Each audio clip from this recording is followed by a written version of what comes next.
warahmatullahi wabarakatuh dan selamat sejahtera saya ucapkan kepada Encik Khairul Anwar bin Hassan dan rakan siswa-siswi sekalian. Kami terdiri dari 2 orang ahli, iaitu saya Nur Intan Natasha binti Kamuddin. Saya Nurul Syazwani binti Abdul Aziz, memegang nombor matriks di 202010959709. memegang kad metrik bernomor di 2021095707. Pada hari ini, saya akan membentangkan atau menceritakan sedikit mengenai sistem pneumatik. Tapi sebelum itu, jom kita saksikan sekali imbas apa itu sistem pneumatik. Jom kita saksikan. Pneumatik adalah teknologi udara bertekanan menggunakan pipa dan udara terkompresi untuk mentransmisikan gaya atau energi. Pada dasarnya, pneumatik membutuhkan 5 komponen dasar untuk memanfaatkan udara terkompresi. Yang pertama yaitu kompresor. Kompresor digunakan untuk memproduksi udara. Lalu yang kedua yaitu reservoir. Reservoir digunakan untuk kompensasi fluktuasi tekanan dan bertindak sebagai akumulator apabila membutuhkan konsumsi udara yang tiba-tiba. Yang ketiga yaitu valve atau katup. Valve atau katup digunakan untuk mengatur arah aliran udara. Yang keempat yaitu pipa atau selang. Digunakan untuk mengalirkan udara dari satu komponen ke komponen lainnya. Sedangkan yang terakhir yaitu aktuator. Aktuator digunakan untuk melakukan sesuatu sesuai yang dikehendaki. Aktuator dapat berupa silinder, motor, ataupun lain sebagainya.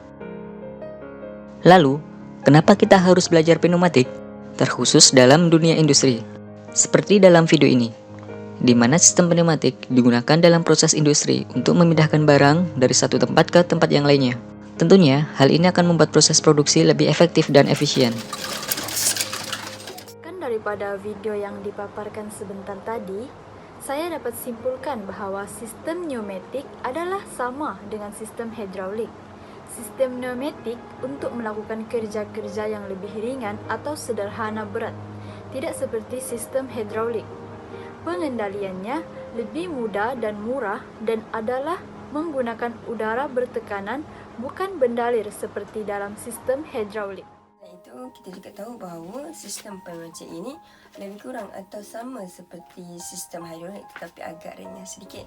Jadi terdapat 4 bahagian utama yang terdapat dalam sistem pneumatik, iaitu yang pertama adalah bahagian pembekalan, kedua adalah bahagian kawalan pneumatik, ketiga adalah bahagian penggerak dan keempat adalah bahagian pemindahan tenaga. Terdapat beberapa kebaikan sistem pneumatik, iaitu yang pertama, kuasa keluaran senang dikawal, dan yang kedua, beban lebihan dibenarkan dan tidak merosakkan sistem, dan yang ketiga, fleksibel dan senang diubah suai, yang keempat, kos pemasangan yang murah, dan yang terakhir ialah senang untuk dijaga. Terdapat beberapa kekurangan sistem pneumatik, iaitu yang pertama, kecekapan yang rendah, dan yang kedua, jika udara kotor, ini akan merosakkan sistem, dan yang ketiga, udara yang tidak bersifat sebagai pelincir, yang keempat, kuasa yang diperoleh adalah rendah. Perbezaan dalam sistem pneumatik dan sistem hidrolik. Jadi perbezaan untuk sistem pneumatik dan hidrolik, okey. Sistem pneumatik ini menggunakan medium udara yang termampat, manakala sistem hidrolik pula menggunakan medium berdalai hidrolik. Maknanya kita boleh tahu bahawa sistem pneumatik ini menggunakan gas dan sistem hidrolik ini menggunakan cecair. Pada saya cakap sistem pneumatik ini lebih ringan sedikit. Okey, yang kedua adalah kos untuk pasaran udara termampat adalah murah, manakala sistem hidrolik kos bendali hidrolik lebih tinggi sebab gas tu lebih senang dan lebih murah lah kosnya berbanding cecair bendali tu agak mahal sedikit. Yang ketiga adalah kendalian lebih bersih, manakala sistem hidrolik kendalian mengotorkan. Maksud kat sini bukanlah suatu tu agak kotor. Bila kalau kita menggunakan sistem pneumatik, menggunakan gas, mana adanya kuahnya kekotoran kan. Manakala kalau kita gunakan sistem hidrolik, kalau kita lagipun dia menggunakan bendali kan, dia gunakan cecair. Jadi apabila kita menggunakan cecair, biasalah tumpah-tumpah tu mesti ada. Jadi misal kat sini dia agak kotor sikit lah. Lepas tu yang keempat adalah sistem pneumatik ni pula adalah digunakan untuk kerja ringan seperti kita nak pam tayar ke, pam tayar basikal ke, untuk menggerudi ke.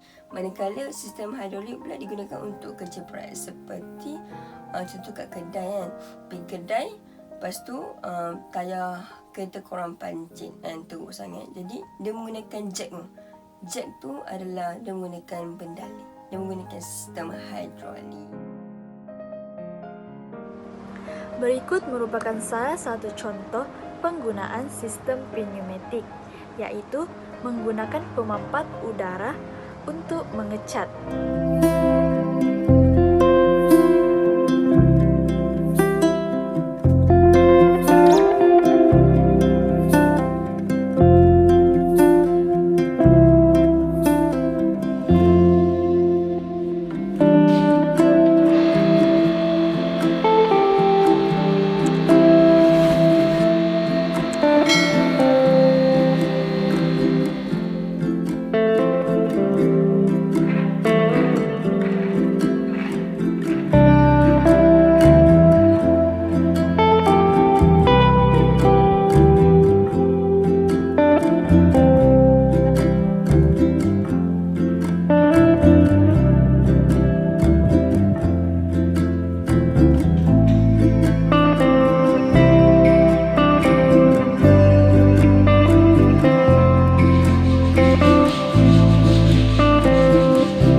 Kita saksikan alat kedua dalam penggunaan sistem pneumatik yang dipanggil pneumatic roger. Jom kita saksikan.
Kesimpulannya, sistem pneumatik membawa banyak kebaikan kepada kita, terutamanya dalam perindustrian dan kehidupan seharian. Malah, Harapkan agar sistem ini dapat digunakan sebaik mungkin pada masa hadapan dan bermanfaat buat kita semua. Okey, itu saja daripada saya. Minta Tasha binti kawan dan rakan saya, Nurul Sazwani. Bye. Assalamualaikum warahmatullahi wabarakatuh.